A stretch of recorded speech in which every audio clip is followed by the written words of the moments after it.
Location जहाँ तपाईले पाउने जुन कम्युनिटी छ त्यो तपाईले अन्त कहीँ पाउनुहुन्न। बुढाइकण्ठको हेपाली हाइट पौने 8 आना जग्गामा बनेको यो घर कम्युनिटी तपाईलाई म पहिला एकचोटि देखाउँछु, किनभने तपाईले हत्तपत्त चट्ट जग्गा पनि मिलेको कम्युनिटी पनि मिलेको यस्तो प्रपर्टी खोजेर पनि पाउनुहुन्न।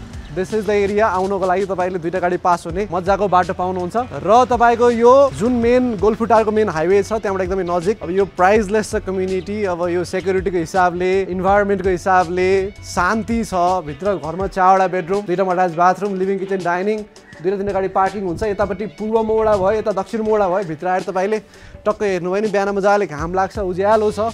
वरिपरिको कम्युनिटीले गर्दा एकदम सेक्युरिटी पनि राम्रो। भोलिको दिनमा तपाईँ रिटायर लाइफ या बच्चा बच्ची छन् भने हुर्काउन, आफू बस्न एकदम नै अल टुगेदर पर्फेक्ट यो प्रपर्टी छ। र चारैतिर खुल्ला भएको हिसाबले गर्दाखेरिमा कहीँबाट भ्यू छेकिने पनि छैन र कम्पाउन्डको वाल कहीँ पनि अट्याच छैन, जसले गर्दाखेरि यसको ब्युटी झन् बढी बढाएको छ। र यो लोकेसनमा यतिको डिल पौने 8 आना जग्गा। डु कन्ट्याक्ट लालपूर्जा नेपाल। म तपाईँलाई घरभित्रको सर देखाइदिन्छु। इफ यु लाइक इट तुरुन्तै भिजिट बुक गरेर आइहाल्नुहोस् र सम्झिनुहोस् लालपूर्जा नेपाल, किनभने लालपूर्जा नेपाल जस्तो नाम त्यस्तै काम।